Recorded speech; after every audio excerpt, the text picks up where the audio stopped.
Hello, I want to welcome Joanna Irwin, who's the Global Chief Marketing Officer for Randstad. Thank you so much, Joanna. Thank you for having me, Joe. I'm happy to be talking with you today. Absolutely. Well, my first question for you is just to introduce yourself a little bit and tell us about your path that led to your current role now. Yeah, I'm happy to.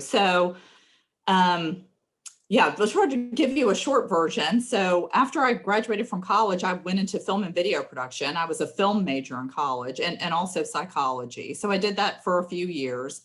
And then the dot-com boom happened and no one had e-commerce experience because, the internet was really, a new thing in terms of doing business online anyway.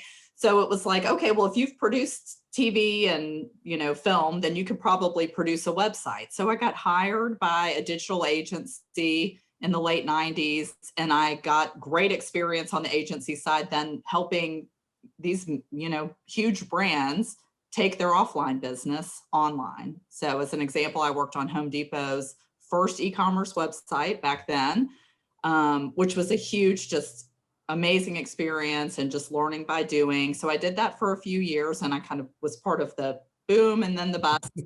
And then I went over to the client side. And so that was probably in 2002 that I went over to the client side and I worked in financial services for 15 years doing marketing, e-commerce, digital marketing, and then just kind of growing my responsibilities over time. So having product and digital communications as well. And then after doing marketing and financial services for 15 years, I was ready for a change and I wanted to do something at a global level. And this opportunity at Randstad came forward. And so I joined, I guess, almost 3.5 years ago as the Global Chief Marketing Officer. And for folks who might not know Randstad, so we're actually the world's largest HR services firm. So we help put people to work all around the world. So we just had our annual release, our earnings release, and we were able to share our annual results as part of that. And we did 20 billion euro in revenue last year, and we put 1.8 million people to work around the world. So great company to be part of. I have to tell you a quick Randstad story of mine. In a previous life, I was the manager of an Eddie Bauer in Jackson Hole, Wyoming. And I was sent to Canada, to a suburb of Toronto, to run a giant warehouse sale to get rid of basically all of the excess gear and clothing from the Eddie Bauers in Canada.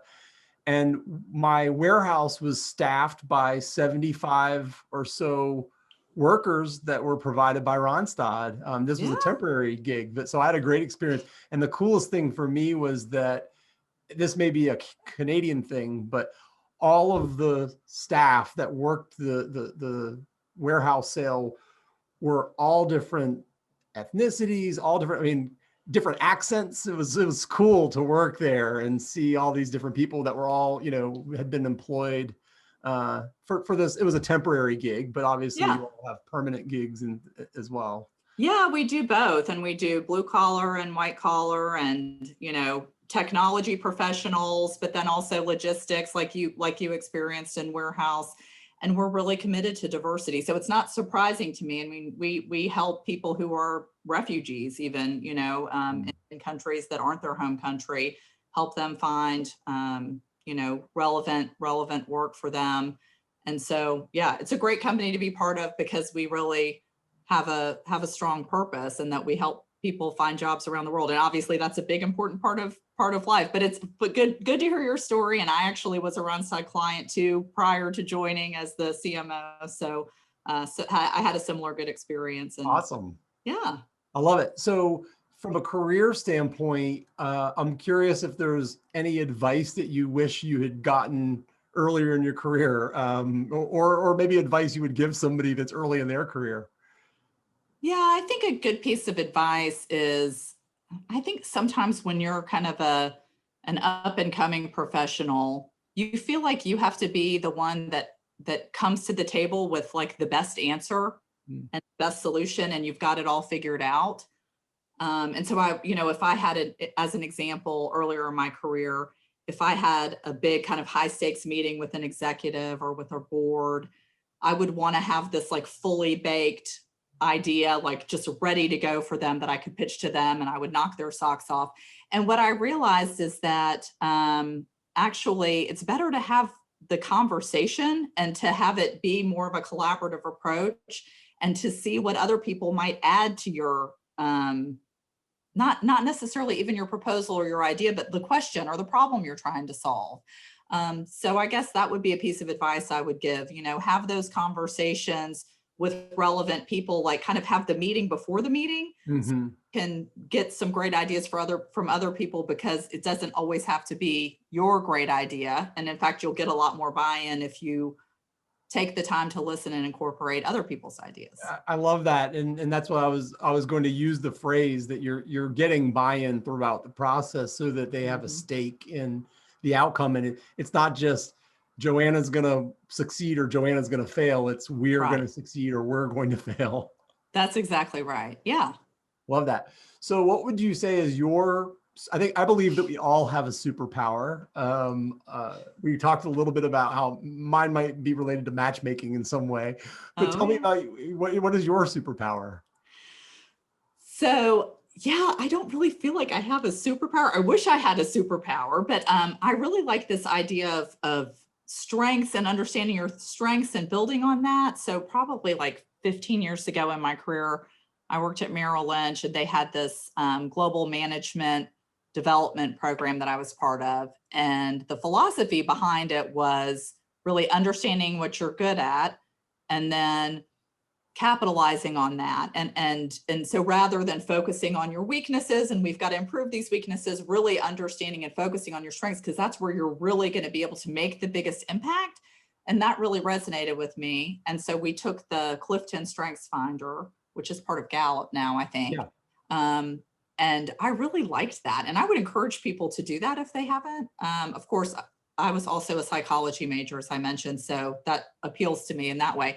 But my strengths are around influencing skills. So for me, my top strength, and I've taken that a couple times throughout my career, and it's been consistent, my top 3 strengths.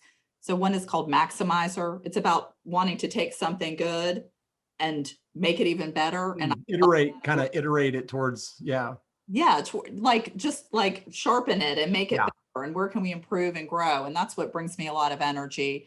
And then communication and winning others over. And those are all kind of in that influencing sphere. So I would say that is what I'm kind of more inclined to do. So maybe if I were to say a superpower, maybe it would be in that area. I love that. And I would definitely encourage folks there's strength finders, but there's also lots of other assessments that help you really hone in on your skills. And it's not that you want to minimize your weaknesses, but if you focus on your skills, then that maybe, makes up for some weaknesses too. Yeah, absolutely. So I want to shift a little bit to your role. And as the time of this recording, we're still in the midst of this global pandemic where many of us are working from home and not going into the office on a regular basis.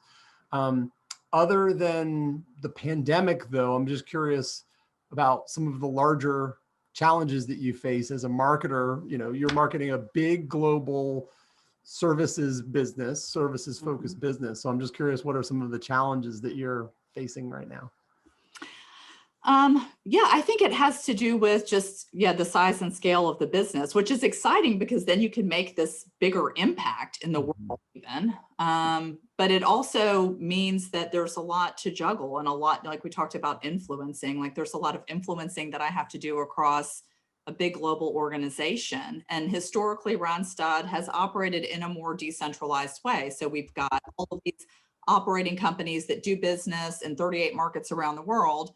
Well, I'm one of a relatively small number, like maybe 300 employees of the Randstad NV, kind of the corporate holding company. And then we've got 34,000 employees that work in all of these operating companies, and there's a leader for all of the operating companies. So a lot of what I do is trying to, not only have a great global marketing strategy and approach and agenda, but trying to get buy-in for that across this big organization. And it's not top down. So it's not just because I'm the global CMO, I can say this is what we're doing. I have to get a lot of business leaders who have been in the business for, a lot of times their entire career, make sure that they see that they're heard and understood and listened to, and that our marketing strategy is going to work for them. So it's a lot of getting buy-in for that to really guide an entire global organization towards a global marketing strategy. It's a big challenge, but the good thing is that I feel like it's going really well. And the people that I work with are really, I learn a lot from them, and I think I can bring my expertise to the table, and everyone's excited to build and grow and do more. And we have a lot of shared ambitions. And so it makes it a little bit easier that way, but it is, a complicated sort of thing to navigate, because it is a lot of leading, not through direct control, but through influence. But that plays to what we just talked about as being your biggest strength. So that works out really well. It does. So, well, I'll throw you a curveball, which is talking about the pandemic that we're in the midst of. What's one giant challenge that you're trying to overcome through this pandemic? And what's one really wonderful thing that's happened as a result of this that you think will stick around afterwards? Yeah, I mean, I would say in the late spring, things were not really late spring, I guess kind of like March into April, it was just crazy. Because if you think about it, Randstad's business is helping people find meaningful work, right? But there's two sides of this proposition. One side is more the B2B side, so employers who are looking for people to work for them, right? And the other side is job seekers who are looking for their next job. And so as a marketer in our industry, we play a role on the supply side and the demand side. And so you kind of have to get those in the right balance even, right? Well, we entered the pandemic in what we call a talent scarce environment. So we were focusing a lot of our marketing efforts towards job seekers, or even sometimes not job seekers, but somebody who would be a great person to place with with one of our clients, but maybe they weren't even in the job market. But we've got to find those people. And then, I mean, literally within like 2 weeks, everything shifted. And it was amazing for me, because I haven't been through that type of change in this industry, because I just joined the industry 3.5 years ago. It was amazing to me how quickly we were able to adapt, that we were there for our clients. We were helping them through an incredibly challenging time. And we were there for our, temporary workers who we were trying to, figure out where can we find other opportunities for these folks? Where can we do some reskilling? And are there other sectors that are in demand? And the way that the organization was able to turn on a dime was amazing. So I would say it was a challenge, but we were up for the challenge. And so a couple of the things that we did, well, so organizationally, we really spearheaded this whole alliance. It's called the Safely Back to Work Alliance, where we tried to understand what is the new environment that we're working in, and how can we help clients get safely back to work. From a marketing perspective, and something that I'm proud of that we did from a marketing perspective, is we launched a program that we call #NewWays. And it's basically a digital marketing program, because we went from what was, kind of digital and face-to-face sales to basically all digital. And how can we support our sales organization, and therefore support also our clients in the new ways of working. And so a lot of that was, safety protocols, but then also helping them find people that they might need for health screening roles, like I said, shifting from one sector to another sector, depending on, where we could help people find jobs. So we basically did this just wholesale digital marketing driven initiative that really helped us gain market share through this pandemic situation. But more importantly, it helped people find jobs, and it helped employers, continue to work in a safe way. So it made a real difference in society, which yeah, I think for any marketer, that's like the ideal thing. If you can do something where you're building and growing something, and then it also brings a good purpose back to your or even like Randstad, around the world. I mean, that's amazing. Yeah, you can feel really good about coming to work every day, knowing you're helping people go to work that really need that job, or even helping employers that are trying to navigate that really challenging landscape and figure out what they should be doing. Exactly. So I asked about what's going to persist. Do you think that what's going to persist is the digital focus is going to stick around once we can? Absolutely. Yeah. I mean, of course it had already started, right? Of course we were doing a lot in terms of digital marketing, but it just, really was like so much fuel in that engine to make it an imperative. It wasn't just a kind of a nice to have or part of what we were doing. Then it really became the driver for everything that we're doing. I don't expect that to stop. I think that's going to continue. And I think that we've proven the value that, marketing can play in that environment and continue to have a strong seat at the table. So then we have to make sure that we, stay ahead of innovations and that we continue to support the business through those digital channels. Absolutely. So I want to shift gears a little bit to just you and your leadership style. And so what are the values that you like to demonstrate to your team as a leader, or what values do you look for in the team that you're hiring that's working with you? So, I mean, I think it's important as a leader to role model, sort of the values that you would expect from your team. A big important thing to me is collaboration. So, I mean, I kind of mentioned it earlier, but I don't expect that I or any one individual person on my team is going to have like all the right answers or the best ideas. I think there's so much power in community. At Randstad, we've got a community of several hundred marketers around the world. And so whenever someone says, oh, okay, which of your operating companies at Randstad, or like which country, is like the best marketing team? Well, which of your children do you love the most, Joanna? No, I don't play that game, but it's almost like each team does something different in a really great way. And it's like, if we could harness all of that, like if I could take the best of each of these and put it together, like that would be amazing. So that's what we're trying to facilitate, just more where we can find these great ideas that are happening, maybe in a local market, or, doesn't have to come from marketing. It can come from our sales organization or whatever. Like, let's cultivate that and build on that. And that's where we can do something great. So it requires, I think, just a very collaborative approach and being open and not just sharing, but seeking out those. So a couple of years ago, after I joined Randstad, we spent some time with some folks at Google in Dublin, and they were talking about how they had done this shift from best practice sharing to best practice seeking. And I loved that. Like, that really resonated with me, because best practice sharing is like, I'm going to come and I'm going to share this information with you, and you're going to be this passive, like, kind of recipient of the information. Right.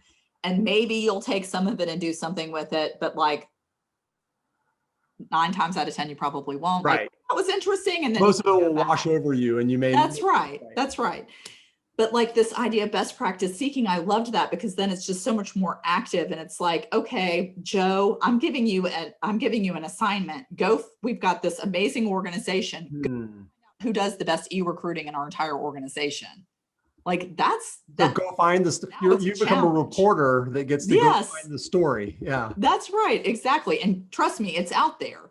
And so then that gives you just so much more agency in the whole thing. And now you're going to go find the best way for us to do something. And then you can bring it back to the broad group. And it's not this, oh, I'm just going to sit and wait till somebody shares it with me. I'm going to go seek it out. So. I think about, I have little kids at home. You're giving all your team a spy mission, which is to go find the right story and bring it back and then share it. I love that.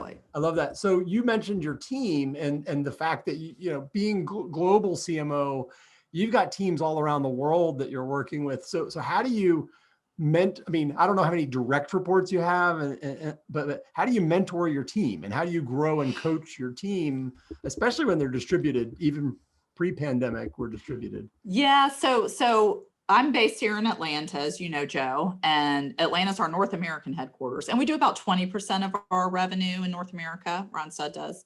But most of our business we do in Western Europe, and we're a Dutch company. So we're based in Amsterdam, or outside of Amsterdam anyway. And most of my counterparts, so the other global functional leaders, live in Amsterdam. So now that we're all kind of working from home, I have to say it does kind of even the playing field a little. Right. You're not expected to be on a plane here and plane there. Right. And they're not all like sitting in the office and I'm in Atlanta. Right. But so anyway, so a lot of that right now is obviously happening like this, like over these Zoom. We're a G Suite company, so we use Google Meets. But anyway, so it's over these types of interactions.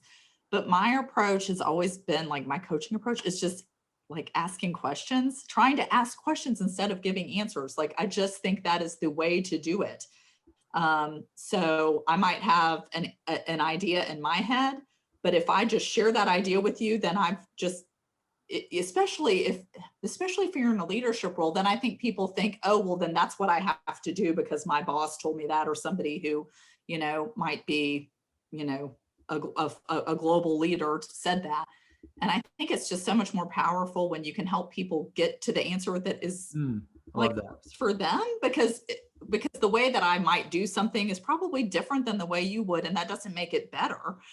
So I just had a call with somebody who's in our, who supports one of our global businesses, our enterprise group business. And I was talking with her, and it was much more just me asking her questions. How do you approach this? How do you think about that? That's a great opportunity for me to learn.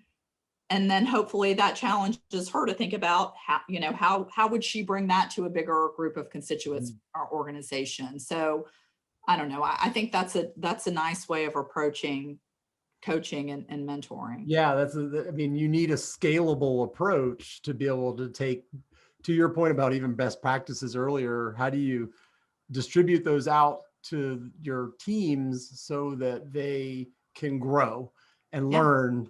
And so that's great. I love that approach. Yeah. I mean, a lot of it is they need to sort of discover it themselves rather than like being served it, and I think there's a lot more to learn through that type of coaching even, and just also having development opportunities, like getting stretch assignments and that sort of thing. I think there's a lot more value in that than, I took a class that tried to teach me how to do something. It's like you learn it by doing it yourself and make mistakes and figure out what works and what doesn't. And, at Randstad, we do a lot of pilots, which I've learned so much about over the last, 4 years since I joined the company. And I love this approach because it's like, well, we'll try it. And if it works, great. And then we'll take the good things of it and we'll apply that in a broader way and scale it out. And if it doesn't, that's okay too, because we learned that's not the way that it's going to work. So we'll try something different. Absolutely. I love that. Yeah. So I want to shift gears a little bit. I mean, setup, we're matchmakers, marketing matchmakers, and we often connect brands and agencies together. I know you probably have worked with a lot of agencies over your career. I mean, you began your career on the agency side and then obviously made the shift over. I'm curious how you work with agencies today, at Randstad. What kinds of agencies do you work with, and how do you work with them? Yeah. With everything with Randstad, I mean, it's because we are a global business and I'm in a global role. So I'm kind of looking at it across all of the different markets. So we've got a ton of agency relationships. I would say, mostly at the local level. So it's mostly each market. In each individual market. And what we're trying to do is trying to get a little more strategic and smarter about which relationships should we have at more of a global level, or where even can kind of consolidate regionally and get just, where we can kind of upgrade. And so that's been an effort that we've been undertaking for the last year or so. And there's still, a lot more opportunity there, I would say. But so some of the types of agencies, obviously, creative agencies, digital agencies, media buying, and then a lot of like not really agencies, but a lot of software sort of that we work with as well. Yeah. And probably some specialists too, like maybe one agency's email and one's social media or something like that too. Oh yeah, that's exactly right. Yeah, we have social agencies that we work with, and yeah, and then we've got digital agencies more on the advertising side, and then some that are helping us with things like what sort of a digital excellence framework should look like.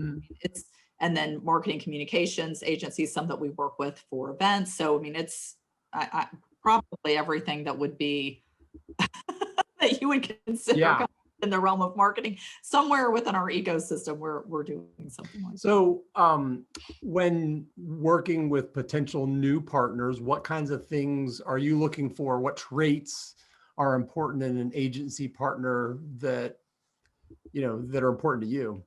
Yeah, I mean, I think it's really starts with our core values as a company. So for Randstad, our core values are to know, to serve, to trust, striving for perfection, and simultaneous promotion of all interests. Okay, but those are, maybe that's like those came about a long time ago, and from our founder, who's Dutch, and so some of the wording might seem is a little bit unique, right? But I would come back to like the to know, to serve, to trust part, especially. And I think working with agencies, a lot of it is, do you feel like there's that they have that you have that shared trust, and that you're a good cultural fit? I think it's so important. And so also, even when you select an agency, one of the things that we like to do is go and interview and talk with people and like kind of select your team, right? It's not just the agency, it's the people you're going to be working with every day. Are they on this, is that going to be a good fit with the team on the client side? So, I mean, I know you get this because this is the business you're in. It's like everything can look great on paper, and if the click isn't there. Yeah. It's funny. I used to say that when selecting a new agency, it's 50% capability, can they do the work we need them to do, and 50% chemistry. Yeah. I now believe it's probably 35% capability and 65% chemistry. Because the reality is there are plenty of agencies that are capable of doing the work. It's which one is going to mesh well with my team, which one is going to jibe with my company's personality and my team's personality. That's right. And so Randstad is a people company, right? We're HR services, but then we also, we're interacting with people every day on the client side, on the candidate side. So we love to interact with people, right? And so we had one situation where agencies were pitching, and one agency came in and they had like 4 or 5 team members, and they each played a role, and it was very interactive, and that felt really good for us. And then an agency came in and they had 4 or 5 people, and then one person talked the whole time. And the whole time we were thinking, like, what are those other people here for? Right. They should have just sent the one person. I mean, it would have been fine. Right. And it was just, it just didn't jibe with us, because this doesn't feel like the right, like people that we, because why would they bring this group and then not have a role to play in the conversation? Yeah. I love that. Well, okay. So I want to shift to just some of the things that you've done at Randstad. I mean, you said you've been there 3.5 years or so. Is there, a couple of things. Number one, how do you communicate and demonstrate the value of marketing to the rest of the organization that may not be so marketing focused? Yeah. So our marketing agenda, we kind of look at across 3 pillars, and they're almost based on different time horizons. So on a short term, it's very focused on marketing performance. So where we can help to drive business, lead generation side, right? That's what the business. Good old fashioned, like fueling a funnel for the sales team. Yeah. Right. And then also on the candidate side for job seekers. So where we can, attract qualified candidates, get them to apply, and then actually convert those into, placements at one of our clients. So that's kind of the short term, like very performance driven. And we've got a lot of KPIs and metrics around that, right? So we're trying to recruit this many of this type of worker, to place at this client. So very performance driven metrics. And then more in the medium term, it's around how we kind of build relationships and engage through content. So that would be things like inbound marketing programs and what we're doing in terms of our, digital platforms to help drive engagement, and then also deliver a great experience. So a lot of that we measure through customer satisfaction and that sort of thing. We've got programs that do that. And then over the longer term, it's building our brand and reputation. And then, so that's more of the story that is a more, not that it's harder to tell that story. It's harder to show the ROI from brand efforts, for example. Exactly. So more of that, I think, falls on me as the global CMO to tell the story and why the brand is important, because that's going to help us, drive business in terms of volume that we'll be able to, premium because we'll be considered a top brand in the market, and then we'll build loyalty and sort of sustained revenue over time. And so I'm trying to tell the importance of that, not only from the B2B side. So for business services, what's the role that the brand plays in attracting a business buyer, but then more and more the importance of this just in the mind of the consumer. And so that's a shift that we're also making to be much more focused on talent. So even though right now we're in this pandemic situation that kind of turned the tables, we do think over the long term that it really needs to be relationships that we have with individuals. And that individual might be a job seeker today. They might be a client tomorrow. So they can fall on either. And so we've got empowered if consumers. You build a relationship, then even if the circumstances change over time, the relationship remains.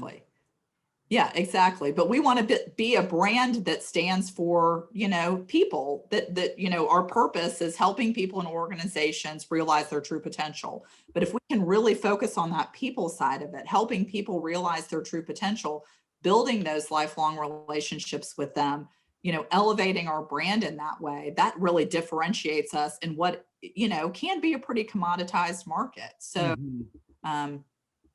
that's a little bit of a harder story to tell, the brand investment. Right. Our executive board gets it. Sometimes I think it's more like the on the ground business leaders who seems a little bit further who are thinking ROI at every step of the way.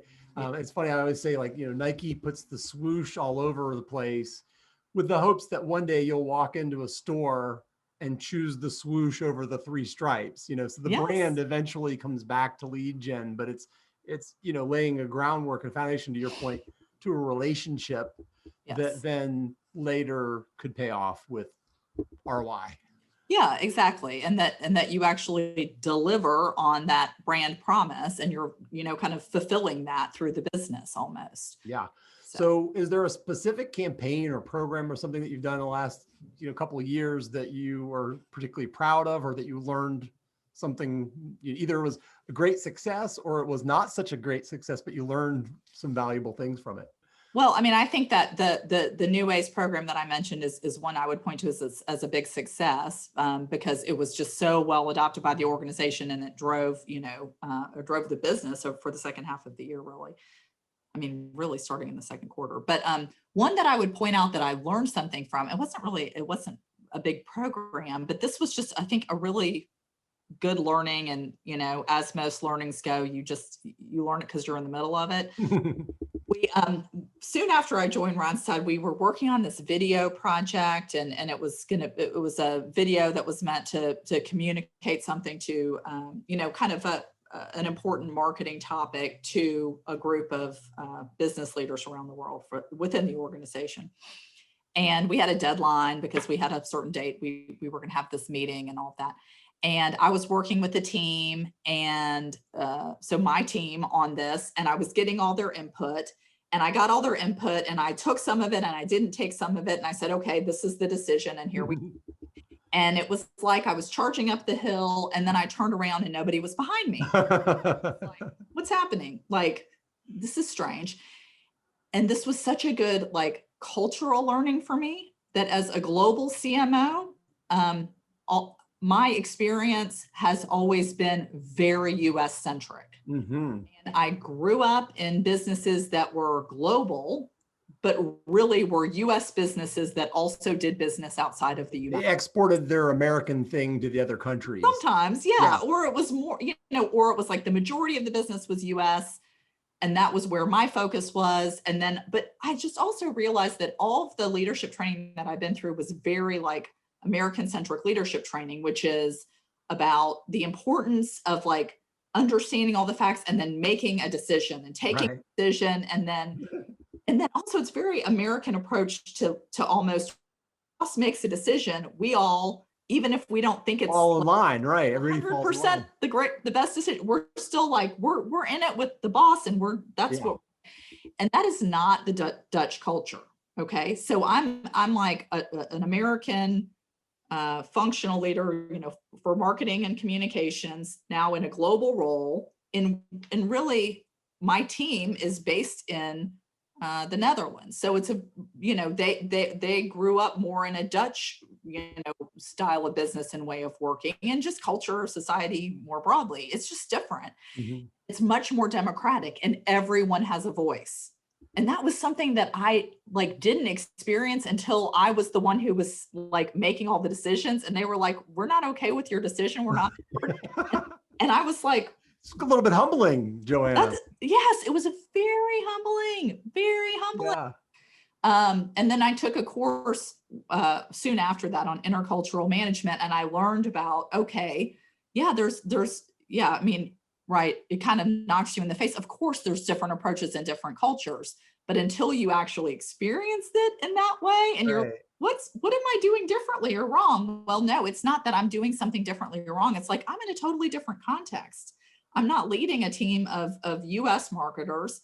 I'm leading now a team of Dutch marketers, and the culture is very different. And, my last company, which was more of a US based company, the interaction between marketing and the CEO all went through me.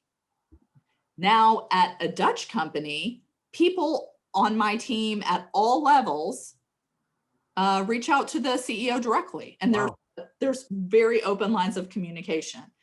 And when I started at Randstad, I was like, oh my gosh, what's going on? Like, all these people on my team are like reaching out directly to the CEO. Like, how is that possible? It's a mess, right? Like our culture is that's, they're undermining me, or that's a mess. like, how can they keep track of all the communications from right? But when I was talking about like that collaboration, actually, it's pretty great. Yeah. I've gotten very used to it and like super comfortable with it. And, I think if you trust your team, which I do, it's totally not a problem. It's great. And they do that, and it works really well. And they also, keep people informed. It's not like there's rogue things going on. But it doesn't mean that everything has to funnel through me because I'm the boss or something like that. So anyway, but that was an interesting, I think, learning for me as a global leader.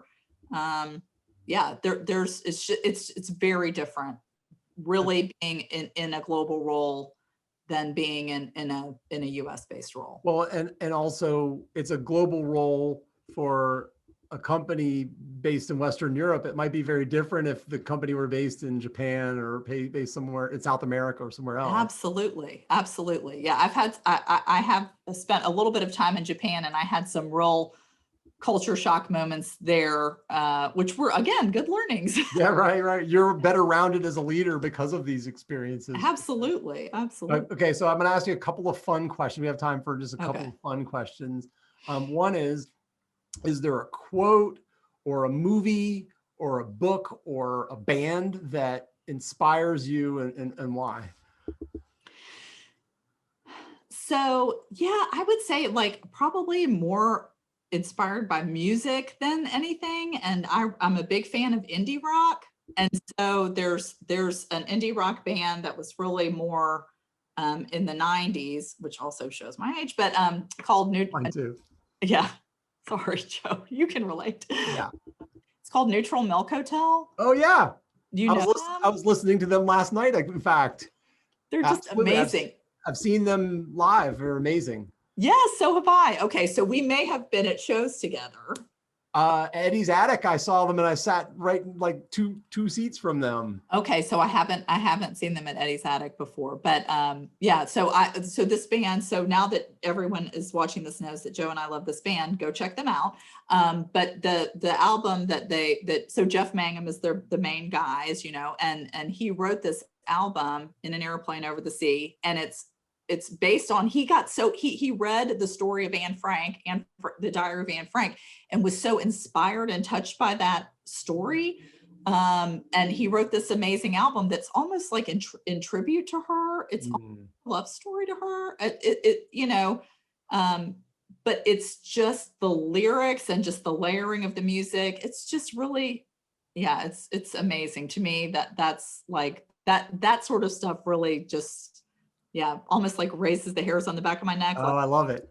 Beautiful and inspiring. I love that. I'm a music guy, so I love that you chose a band. That's the best. Okay, I'm going to ask you one more question, and this is, what's a brand that inspired, not Randstad, not your own brand, but what's a brand that inspires you and why, or that you just admire? I would say, I think Nike is really one that I would put forward, because I think that they really understand their positioning, and then they can also bring it forward in a way that's really relevant with what's going on. They ran a campaign over the summer that was, kind of about, even though we're in a pandemic, and then they also were addressing like social justice issues, but through the lens of their brand in a really effective way. Mm-hmm. And I also they do the creative side really well too, and they are scared to kind of take a stand, and they know who their customers are, and also like they're okay with they're alienating some people, and they're okay with that, but they were actually able to drive like even more traffic. Now this was kind of pre-pandemic, through some of the social justice stuff that they were doing with Colin Kaepernick. Like, I think that's great. It's really hard for companies to take those stands, but I think, to be challenged more to say, what does your brand really stand for? And can you take a stand on those things and like authentically do that, and then do that with really strong creative? That's where I think all the stuff. Absolutely. I think it's okay to have for the brand to have a personality. Yeah. And when you have a personality, that means that you're not trying to be something for everyone. Yeah. And I appreciate that. Joanna Irwin, the Global CMO of Randstad, thank you so much. This has been an amazing conversation. So thank you for joining me. Thank you, Joe. I really appreciate it.